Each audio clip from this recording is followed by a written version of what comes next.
लोक कथा घायल शेर। एक गरीब युवा लड़की काम के लिए भीख मांगती इधर उधर भटक रही थी। एक दिन वो एक किसान के घर पहुंची जहां उसकी किस्मत बदली। मुझे एक ऐसे व्यक्ति की ज़रूरत है जो मेरी गायों को पाल सके। मैं तुम्हें एक मौका ज़रूर दूंगा, किसान ने कहा। लड़की ने अपनी काबिलियत साबित की। फिर एक दिन उसे घास के मैदान के पास एक करहा सुनाई दी। लड़की ने गायों को चरने के लिए छोड़ दिया। फिर उसने एक शेर को ज़मीन पर लेटा हुआ पाया। अरे बाप रे! लड़की बड़बड़ाई। तुम्हारे पैर में एक कांटा चुभा है, ज़रा चुप बैठो, मैं उसे बाहर निकाल दूंगी। लड़की ने कांटा निकाल दिया। उसके बाद शेर ने अपनी बड़ी खुरदरी जीभ से लड़की का हाथ चाटा। लड़की ने अपने रुमाल से शेर के पंजे पर पट्टी बांधी। लड़की घास के मैदान में लौटकर आई, पर गायें वहाँ से गायब थी।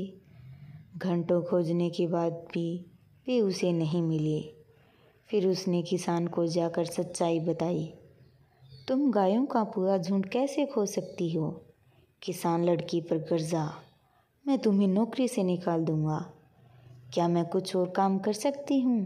लड़की ने भीख मांगी। मैं तुम्हें गधों की देखभाल करने के लिए 1 साल का समय दूंगा। फिर बाद में देखूंगा कि क्या तुम भरोसेमंद हो या नहीं। युवा लड़की अब हर दिन गधों को चराने के लिए जाती थी। 1 साल के बाद उसे वहीं शेर मिला, पर इस बार उसके चेहरे पर गहरे घाव थे। लड़की ने शेर का चेहरा साफ किया, घाव पर जड़ी बूटियों का मलहम लगाया और अपने रुमाल से उसे पट्टी बांधी। एक बार फिर से धन्यवाद देने के लिए शेर ने लड़की का हाथ चाटा, पर इस बार भी पहले की तरह ही गधों का झुंड कहीं गुम हो गया। लड़की दोबारा फिर से किसान के क्रोध का सामना करने के लिए लौटी।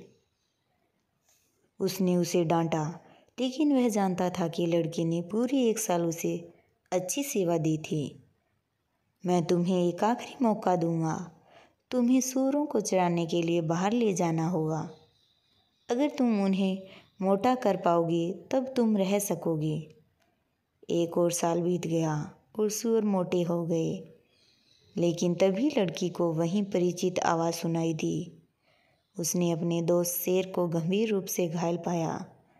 उसने प्रत्येक घाव को धोया, जड़ी बूटियों को इकट्ठा किया और फिर अपने स्कर्ट को फाड़कर पट्टियाँ बांधी। इस बार शेर बोला, क्या तुम आराम करने तक मेरे साथ नहीं बैठोगी? मैं माफ़ी चाहती हूँ, लेकिन मुझे जाना होगा और किसान के सूअरों को देखना होगा, उसने कहा। वो सूअरों को खोजने के लिए दौड़ी, लेकिन उसे ऐसा लगा जैसे पृथ्वी उन्हें निगल गई हो। घंटों खोजने के बाद वो एक पेड़ पर चढ़ गई, पर उसे सूअर नहीं दिखे। लेकिन उसे कुछ चौंकाने वाला ज़रूर दिखा। ढीले ढाले कपड़े पहना एक आदमी रास्ते पर चल रहा था। फिर उसने एक चट्टान हटाई और फिर उसमें गायब हो गया। वह कौन था? लड़की को आश्चर्य हुआ। अब मुझ में किसान के क्रोध का सामना करने के लिए घर जाने की हिम्मत नहीं है, इसलिए मैं बस यहीं इंतज़ार करूँगी और देखूँगी। वो सूरज उगने तक पेड़ पर बैठी रही। अचानक चट्टान खिसकी और वहीं शेर उस रास्ते पर चलता हुआ दिखा। शेर? लड़की फुसफुसाई। वो आदमी कहाँ गया? लड़की पेड़ से नीचे उतरी। उसने चट्टान को एक तरफ धकेला और फिर एक बड़े कमरे में पहुंची। उसने अंदर झांका। उसे वहाँ बढ़िया खाना दिखा, जिसे उसने पेट भरकर खाया। फिर खाना खाने के बाद उसने कमरे की सफाई की और झाड़ू लगाई। उस शाम वो पेड़ से तब तक देखती रही जब तक कि वो आदमी वापस नहीं आया। अगली सुबह दोबारा फिर शेर बाहर निकला। फिर से वो छिपे हुए कमरे में गई। उसने खाना खाया और सफाई की। इसी तरह कई दिन बीतने के बाद लड़की ने रास्ते में आदमी की प्रतीक्षा की। मुझे लगा कि वो आप ही होंगी जो मेरे कमरे की सफाई कर रही थी, आदमी ने कहा। अब मुझे कैसे जानते हो? और आप सुबह को शेर के रूप में अपना कमरा क्यों छोड़ते हैं और फिर शाम को एक आदमी के रूप में लौटते हैं? उसने पूछा। एक राक्षस इस बात से नाराज़ था कि मैं एक राजकुमार था जिसे लोग बहुत प्यार करते थे। दिन में मैं शेर बन जाता हूँ जिसकी आपने कई बार मदद की, उस आदमी ने समझाया। उस राक्षस ने बदला लेने के लिए ही आपके जानवरों को चुराया। उसके जादू टोने को तोड़ने के लिए उसे राजकुमारी के बालों से बना एक कोट देना होगा। ठीक है, मैं शहर जाऊंगी और आज शहर में काम खोजूंगी। मुझे राजकुमारी के बालों की एक लट ज़रूर मिल जाएगी, लड़की ने वादा किया। अगले दिन उसने अपने बालों को सावधानी से बनाया और फिर महल के पास जाकर चिल्लाई, क्या कोई मुझे काम पर रखेगा? राजकुमारी की एक दासी ने उसे सुना। तुम क्या काम कर सकती हो? उसने पूछा। मैं किसी के भी बालों को सोने की तरह चमकदार बना सकती हूँ, उसने जवाब दिया।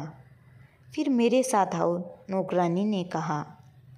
हर दिन लड़की ने राजकुमारी के बालों को तब तक ब्रश किया जब तक वे सूरज की किरणों की तरह चमकने नहीं लगे।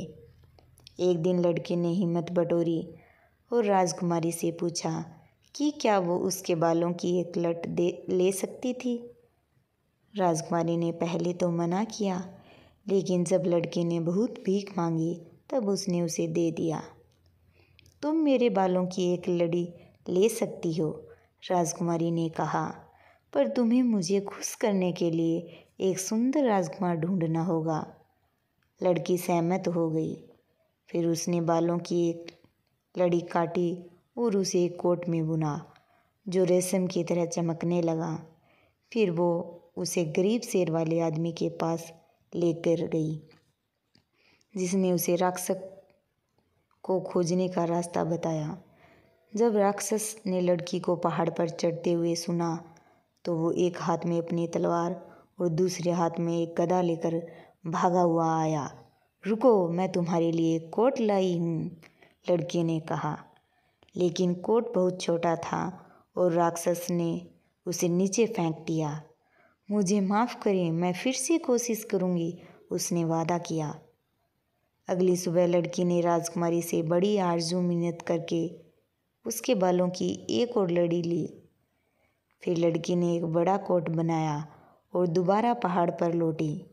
इस बार राक्षस को कोट फिट आया और उसने लड़की को इनाम देने की पेशकश की। कृपया उस शेर वाले आदमी पर से जादू टोना हटाओ, उसने भीख मांगी। राक्षस ने उत्तर दिया, उसके लिए तुम्हें शेर को मारना होगा, फिर उसे जलाकर उसकी राख पानी में फेंकनी होगी, तब तुम्हें राजकुमार मिलेगा। आदमी को यह सब बताते समय लड़की रोने लगी। जैसा उसने कहा है तुम वैसा ही करो, मुझ पर भरोसा रखो, आदमी ने कहा। अगली सुबह लड़की ने शेर को मार डाला। जब उसने पानी में राख डाली तब पानी में एक सुंदर युवा राजकुमार बाहर आया। बहुत धन्यवाद, तुमने मुझे बचा लिया है। अब मैं तुमसे अपनी पत्नी बनने के लिए कह सकता हूँ।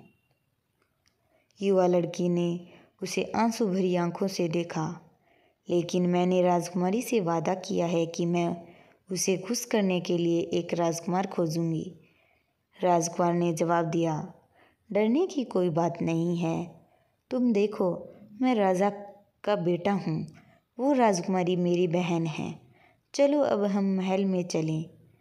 अपने भाई से मिलकर राजकुमारी बहुत खुश हुई।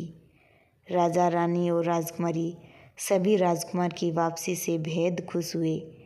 राजा ने युवा लड़की के प्रति अपनी कृतज्ञता व्यक्त करते हुए शादी के लिए सहमति दी और फिर पूरे शहर ने जश्न मनाया।